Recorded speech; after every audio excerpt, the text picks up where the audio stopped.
अस्सलाम वालेकुम viewers, hope you all are fine. आज की वीडियो में हम पढ़ेंगे ईडीएम्स के बारे में। ईडीएम्स ईडीएम्स देखते हैं। सबसे पहले इसकी डेफिनेशन क्या है। An idiom is a phrase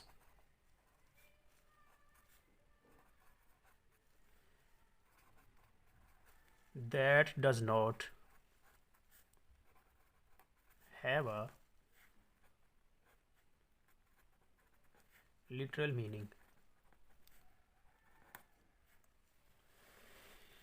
An idiom is a phrase that does not have a literal meaning. ठीक है।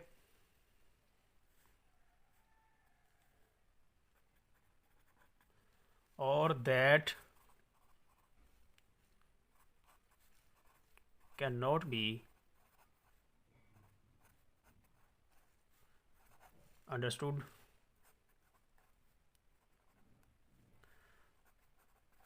from the meaning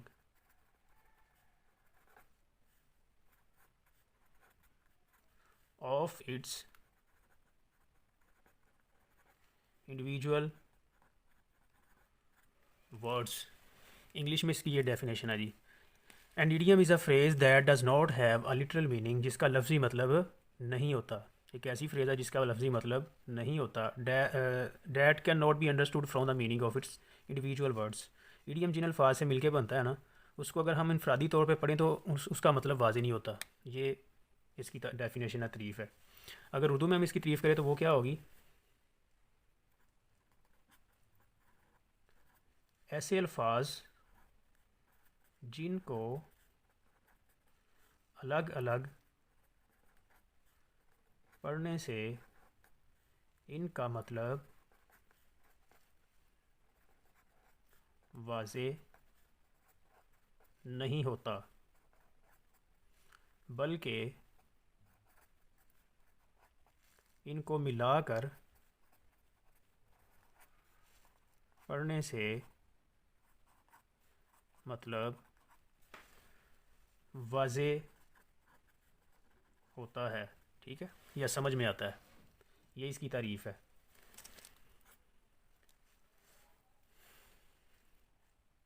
अच्छा, इनका और आसान ज़बान में इसकी तारीफ़ देखते हैं। लफ्ज़ी मतलब कुछ और मजमूई मतलब कुछ और होता है। आसान ज़बान में इसकी जो तारीफ़ है ना, कि इडियम इनका जो लफ्ज़ी मतलब कुछ और मजमूई मतलब कुछ और होता है। ठीक है, इडियम्स का मिसाल के तौर पे यहाँ पे एक एग्ज़ाम्पल मैं लिखता हूँ।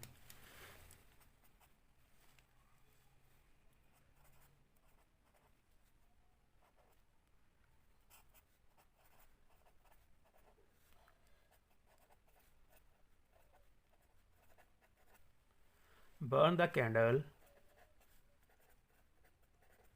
एट बोथ एंड्स, यानी एक मोमबत्ती को दोनों तरफ से जला देना। लफ्ज़ी मतलब इसका ये बन रहा है, मोमबत्ती को दोनों तरफ से जला देना। इस ईडियम का मतलब मजमूई तौर पे अगर हम लें तो वो ये बनता है कि दोनों हाथों से दौलत दौलत लुटाना। दोनों हाथों से दौलत लुटाना। जैसा कि अगर हम इसकी राइटिंग में इसको देखें तो फिर हमें समझ आएगी। इसका जुमला बनाते हैं। Please don't burn the candle at both ends. Please don't burn the candle at both ends. यानी दोनों हाथों से बराए मेहरबानी दोनों हाथों से दौलत मत लुटाओ। इस ईडियम का ये मतलब बनता है। दूसरा ईडियम हमारे पास है जी, थ्रो अप वंस कैप, अपनी टोपी को ऊपर उछालना। इसका मतलब है खुशी का इजहार करना। इस ईडियम का मतलब है खुशी का इजहार करना। लफ्ज़ी मतलब कुछ और है, अपनी टोपी को ऊपर ऊपर उछालना, ऊपर फेंकना। और इसका जो मजमूई मतलब है, इज्तिमाई मतलब है, वो है खुशी का इजहार करना। इसका जुमला बनाते हैं। When they won the match, the players throw up their caps। यानी जब उन्होंने मैच जीता तो प्लेयर्स ने, खिलाड़ियों ने खुशी का इजहार किया। ठीक है। हमारे पास एक और इडियम है।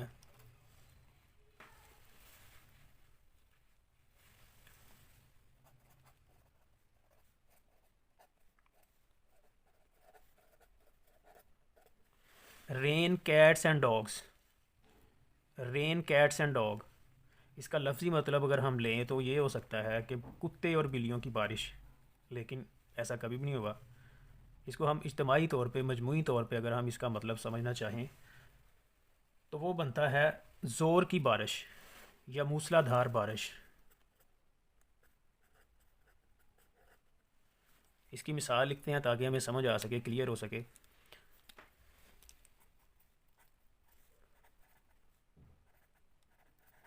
It's raining cats and dogs outside. It's raining cats and dogs outside, यानी बाहर ज़ोर की बारिश हो रही है, मूसलाधार बारिश हो रही है। ठीक है। अच्छा, ईडियम्स हमारी जो स्पीकिंग है ना, स्पीकिंग इंग्लिश या राइटिंग, उसमें खूबसूरती पैदा करती है। ये ईडियम्स अगर हम याद कर लें तो जहाँ पे हमें ज़रूरत पड़ती है इनको बोलने की, अगर हम ये ईडियम्स बोलें तो हमारी जो स्पीकिंग है, हमारी जो राइटिंग है, वो ज़्यादा खूबसूरत, ज़्यादा बेहतर लगेगी। ठीक है। एक और ईडियम देखते हैं इसके अलावा।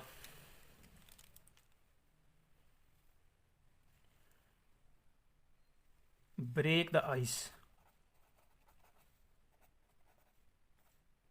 ब्रेक द आइस, इसका मतलब है आगाज़ करना।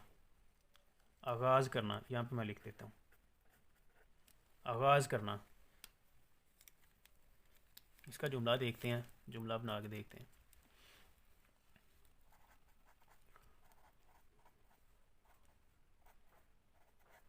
ऑल वर साइलेंट, तमाम खामोश थे। All were silent but when Ali came he broke the ice। तमाम खामोश थे लेकिन जब अली आया तो उसने आगाज़ किया, यानी उसने बोलना शुरू किया, उसने गुफ्तगू का आगाज़ किया। ठीक है। वीडियो बहुत ज़्यादा लंबी हो जाएगी, इसलिए यहाँ पे मैं सिर्फ चंद एक मिसालें ईडियम्स की आपको लिख के देता हूँ। इसके अलावा जो और ईडियम्स, बहुत सारे ईडियम्स हैं जो मेरे अभी जहन में, मेरे माइंड में आ रहे हैं, वो मैं यहाँ पे लिख देता हूँ, उनका मतलब मैं बता देता हूँ आपको। ऐड फ्यूल टू फायर, इसका मतलब है जलती पर तेल डालना।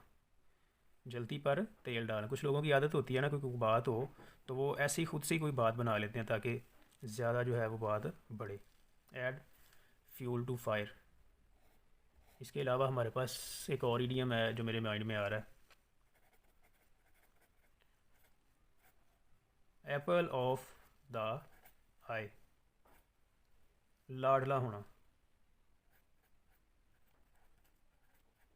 किसी का लाडला होना, ठीक है, या आँख का तारा होना। जैसे माँ अपने बच्चे को कहती है कि तुम मेरी आँख का तारा हो। You are an apple of my eye, अगर माँ अपने बच्चे को कहे कि तुम मेरी आँख का तारा हो। तो इस तरह मज़ीद ईडियम्स, बहुत सारे ईडियम्स हैं जिनको हम याद करके अपनी राइटिंग और स्पीकिंग जो है वो बेहतर से बेहतर बना सकते हैं। ये चंद एक ईडियम मैंने लिखे हैं, उसकी मिसालें लिखी है, हमारी स्पीकिंग और राइटिंग को खूबसूरती मुहैया करता है। उम्मीद करते हैं ईडियम्स की आपको समझ आ गई होगी। Thanks for watching video. अल्लाह हाफिज़।